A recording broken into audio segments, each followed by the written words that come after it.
নমস্কার বন্ধুরা, আমি আশা করি তোমরা সবাই ভালো আছো এবং সুস্থ আছো।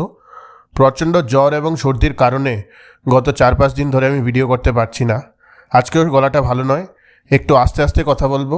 কাজেই প্রথম রিকোয়েস্ট রইল, যদি তোমাদের একটু স্পিডে শুনতে হয় তো সেটিংসে গিয়ে তোমরা 1.5 মানে স্পিডে বা 2 স্পিডে শুনতে পারো ইন দ্য ভলিউম সেটিংস, ঠিক আছে? আজকে আমরা ত্রিপুরাজান চ্যানেলের এই ভিডিওটিতে কিছু গুরুত্বপূর্ণ বিষয় নিয়ে কথাবার্তা বলবো regarding different exams as well as জেআরবিটির যে নতুন নোটিফিকেশনটা এসছে ওটার মানে উপরে অনেকগুলো কোয়ারিজ তোমরা আমাকে করেছো, সেই কোয়ারিগুলোর উত্তর দেওয়ার চেষ্টা করব। তো আশা করি ভিডিওটি তোমাদের ভালো লাগবে। If you like the content of Tripura channel you will please share and subscribe. তো এখন আমি ভিডিওটি শুরু করছি, ভালোভাবে বোঝার চেষ্টা করো। তো ভিডিওটিতে যাবার আগে আরেকটা রিমাইন্ডার তোমাদের সবাইকে দিতে চাই যে ত্রিপুরা চ্যানেলের যে ফরেস্টার এবং ফরেস্ট গার্ডের যে পেইড ব্যাচটা সেটা অলরেডি শুরু হয়ে গেছে। এখনও যদি তোমরা কেউ জয়েন করতে চাও, আমি আবার রিকোয়েস্ট করবো তোমাদের আমাদের অ্যাডমিনের সাথে কথা বলো in the Tripura channel Telegram group, যেটার লিঙ্ক আমাদের অ্যাবাউট মি সেকশনে অলরেডি দেওয়া আছে। If you talk with them, they will listen to your queries and they will try to finish the formality with you and will enroll you for the forester and forest guard batch. Now let's begin. অনেকগুলো জিনিস হয়েছে over the last few days that I am going to address today very categorically. দেখো, Tripura public service কমিশনকে নিয়ে আমি সবসময় positive. খুবই ট্রান্সপারেন্টভাবে recruitment করার জন্য ত্রিপুরা পাবলিক সার্ভিস কমিশন জানা যায়।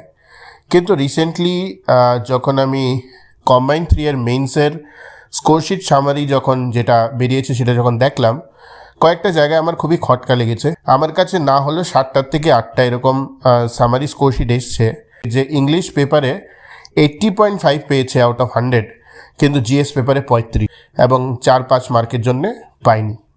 সিমিলারলি এটা যদি সিঙ্গেল প্যাটার্ন হতো তাহলে একজনের জন্য হতো, তাহলে জিনিসটা হয়তো হতবাক করা ছিল না। But what I figured out is that 7 থেকে 8 জন আমার সাথে মানে কন্ট্যাক্ট করেছে এবং ওদের মার্কস এরকমই। ইংলিশে অনেকের 73, 75, বাট জিএস 2তে অনেকেরই 35, 40, 42, 45 মার্কস, আর 1-2 জন তো 1-2 মার্কের জন্য পাইনি। তো অনেকের মধ্যে এটা সংশয়কে তোমরা কি মানে কোয়ারি করছো আমাকে, তোমরা কি খাতা দেখতে পারবে কি না, সেটা নিয়ে আমি একটা কথা বলে দিই যে একটি সুপ্রিম কোর্টের ডিরেকশন এবং রায় অনুযায়ী নর্মাল সার্কামস্ট্যান্সে এখন কোনো বোর্ডই খাতা দেখাচ্ছে না, but that is under normal circumstance. কিন্তু তুমি যদি 500% শিওর হয়ে থাকো তোমার এবিলিটির উপর that you have scored more marks or you have the potential to score more marks, under that circumstances you can challenge. How you can challenge? You can go to a specific lawyer and ask for the legal procedure. Most probably you have to send a notice or something, or you need to talk with the ombudsman of TPSC regarding the same. যে আমার মনে হচ্ছে যে আমাকে কম marks দেওয়া হয়েছে এবং I need to check my copy. There is definitely legal procedure. The legal procedure may be lengthy and time consuming, but there is definitely legal procedure for them to help you to check the copies. But you need to talk with the lawyers because this requires legal assistance, যেটা unfortunately I as a teacher cannot provide you. However, আমি বলছি যে এখনও এই প্রসেসে যাবার আগে কয়েকটা জিনিস নিয়ে তোমরা যাতে ক্লিয়ার থাকো। প্রথম কথা, যে টিপিএসসির যে ইনস্ট্রাকশন ছিল 60 ওয়ার্ডসের মধ্যে লিখতে হবে, সেই ওয়ার্ড কাউন্টটা তুমি মেনটেন করে চলেছো। That is point number 1। Point number 2 হলো যে কোয়ান্টস লজিক্যাল রিজনিং পার্টটার প্রত্যেকটাতে তুমি স্টেপ বাই স্টেপ উত্তর দিয়েছো এবং শর্টকাটে উত্তর দাওনি। এখন দেখো, ভেদিক ম্যাথমেটিক্স আছে, অনেক সিস্টেমে আমরা কোয়ান্টিফিকেশন করতে পারি। অনেক সময় এরকম হয় যে আমরা কোয়েশ্চেন দেখিয়ে উত্তর দিয়ে দিতে পারি, ফিঙ্গার যেটাকে বলে আছে ফিঙ্গার ক্যালকুলেশন অ্যান্ড অল। কিন্তু স্টেপ বাই স্টেপ তোমরা ক্যালকুলেশন করেছো কি না, কারণ স্টেপ বাই স্টেপ যদি তোমরা ক্যালকুলেট না করে থাকো, it is at the discretion of TPSC whether they will want to give you marks or not. তো সেদিক থেকে আমি তোমাদেরকে বলবো, যদি 100% তোমরা শিওর থাকো যে তোমরা প্রত্যেকটা নর্ম ফলো করেছো এবং তারপরে তোমাদের মনে হচ্ছে যে কোনো মার্কসে তোমরা কম পাচ্ছ, স্পেশালি এটা সেকেন্ড পেপারের জন্যই হয়েছে, তো আমি তো আর ইনভিজিলেটর নয় যে I how to figure out. However it looked a little bit dicey this time, I don't know why. মানে 1-2 জন এক্সপিরিয়েন্টের আমার একটু ডাইসি লাগছিল, I don't know. So the best thing is to actually look into the matter. First, consult with your parents and family. Then you take a legal recourse if you want to take. ঠিক আছে, সেটা হলো query 1. This is regarding TPSC combined 3 year score sheet যেটা এসছে মেন্সের। Now let's talk about GRBT. GRBT আমার মধ্যে তো দেখলাম একজনের চ্যাট জিপিটিতে বলেছে যে সার্টেন নাম্বার অফ পোস্ট 240খানা পোস্টের জন্যে 47,000-এর উপর এক্সপিরিয়েন্টদের ওরা কল করেছে। প্রথমে I was also wondering why, তারপর আমি হাইকোর্টের জাজমেন্টটা আবার দেখলাম। তখন হাইকোর্টের জাজমেন্ট অ্যাকচুয়ালি এরকমই ডিরেকশন দিয়েছে যে সেই জিনিসটা এরকমভাবেই মেরিট লিস্টটা বের করতে হবে, আর যেটাকে জিআরবিটি মেনেছে। তো অন প্রিন্সিপাল লেভেল জিআরবিটির কোনো ভুল নেই in the process. However the thing is, in our legal system there is a term called as appeal and counter appeal।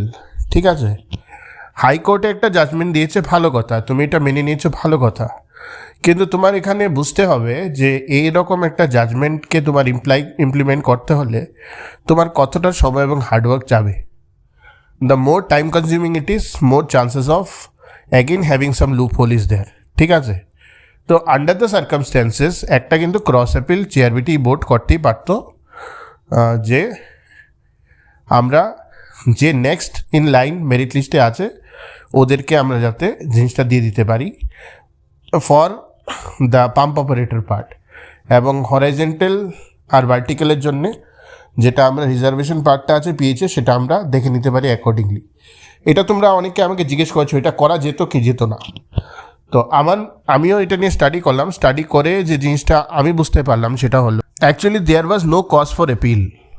No cause for appeal মানে পিএইচের মধ্যে এরকম আছে যে একটু বেশি নাম্বারও পেয়েছে আর আছে একটু কম নাম্বারও পেয়েছে। ঠিক আছে, সিমিলারলি আদার ক্যাটাগরিতেও আছে তোমার এই পাম্প অপারেটার্স এন্ড অল। ঠিক আছে না, তো ব্যাপারটা এরকম হলো যে এখন যদি পুরো রিডকুমেন্টেশনটা না করায় যে পার্টিকুলার নাম্বারটা ওরা করিয়েছে, তো ওরা প্রপার মেরিট লিস্টের র্যাঙ্কিংটা বের করতে পারবে না। আর যেহেতু merit list has to be one common merit list, তো সেই হিসাবে র্যাঙ্কিংয়েরও পসিবিলিটি প্রপারলি হবে না। তো যেটা হচ্ছে, যেভাবে হচ্ছে সেভাবেই সেটা হওয়াটা আমার মতে মানে যুক্তিপূর্ণ। It will take time, no doubt, but at least no more ambiguity will be there. And I want to congratulate GRBT board not to take it to the next level. Delay করার চেষ্টা ওরা করছেন না, they are trying to do the best. Now your questions or your queries which I need to answer regarding the same is, তোমাদের মধ্যে প্রথম আমাকে query করেছো যে স্যার আমি তো ইউআর এক্সপিরিয়েন্ট, কিন্তু ইউআরের জন্য তো কোনো পোস্ট খালি নেই, আমি কি তবুও আবার রিডকুমেন্টেশন করবো কি না। আমি বলবো বয়েজ অ্যান্ড গার্লস, এত কিছু না ভেবে, if you have the possibility of doing redocumentation, তোমার যদি নাম ডেফিনেটলি থাকে, go and fill up the document. ওটাতে কি আর তোমার এসে যাবে ভাই, একটা বেলার একটু টাইম ওয়েস্ট হবে না, বাড়িতে বসে তুমি কী করবে if you are unemployed. Later on কী হবে সেটা পরের কথা, তুমি এখন তো অ্যাটলিস্ট যা যাবতীয় জিনিসপত্র আছে সেটা তো তুমি ফিল আপ করে নাও। ঠিক আছে না, সো এই নেগেটিভ ভাইবগুলোর কোনো মানে নেই লাইফে, বুঝতে পেরেছো? দিয়ে আসো গিয়ে চুপচাপ। নেক্সট হলো আমি ইউআর আছি, তারপরে কি আমি পাম্প অপারেটরের জন্যে বা পিএইচের জন্যে কি আমার পোস্টে যদি খালি হয় সেটা কি আমি মানে করতে পারবো কি না, can I be also entertain in that case? দেখো, এটার উত্তর বলাটা literally tough in the sense কে সবচেয়ে আগে তো যে ক্যাটাগরিতে উপর কেস হয়েছিল, যে ক্যাটাগরি কেসটা ফাইট করেছিল, যাদের জন্যই জাজমেন্টটা দেওয়া হয়েছে, সেটা ফার্স্টলি হলো পাম্প অপারেটর, তারপরে আরেকটা হলো পিএইচদের জন্য। ঠিক আছে, তো ওদের আগে ফিল আপ হবে। ফিল আপ হওয়ার পর যদি কোনো ভ্যাকেন্সি থাকে সেটাকে ওরা কী করবে সেটা এখনও লিগ্যাল ওয়েতে আমার জানা নেই। কেন? কারণ অলরেডি একটা সেট মেরিট লিস্ট আছে। তো এখন কি সেটাকে ওরা বাইপাস করে কিছু করতে পারবে কি না, আই ডোন্ট নো দ্যাট। ঠিক আছে, হাউএভার আমি যে জিনিসটা বলবো, লেটস বি পজিটিভ। যাদের ডকুমেন্টেশনের ব্যাপার ছিল তোমরা সেটা ডকুমেন্টেশন করে ফেলো, কিছু ভাবার বিষয় নয়। The earlier you will finish the process, the earlier GRBT 2 might come. ঠিক আছে না, তো অনেক জল ঘোলা হয়েছে জিআরবিটি 1 নিয়ে। Let's hope in the next 3-4 months GRBT 1-এর যা রিকোয়ারমেন্ট আছে সব ফুলফিল হয়ে যাবে। এছাড়াও কিছু ইম্পর্টেন্ট কোয়ারিজ ছিল guys, but I am not really feeling well today, the voice is literally cramping, ঠিক আছে? So we will give it a short in 2 days time. আমি কোয়েরিগুলো করলাম কারণ অনেকেই তোমরা আমাকে জিআরবিটি নিয়ে কোয়েরি করেছো, ফরেস্টার ব্যাচ নিয়ে কথা বলাটা দরকার ছিল, এবং টিপিএসসি কম্বাইন নিয়ে কথাবার্তা বলাটাও দরকার ছিল, কী কী রিকোয়ারমেন্টে কাজ করবে সেটা। তো আশা করি ভিডিওটি তোমাদের ভালো লেগেছে। If you like the content of Tripura channel, please share and subscribe. Thank you.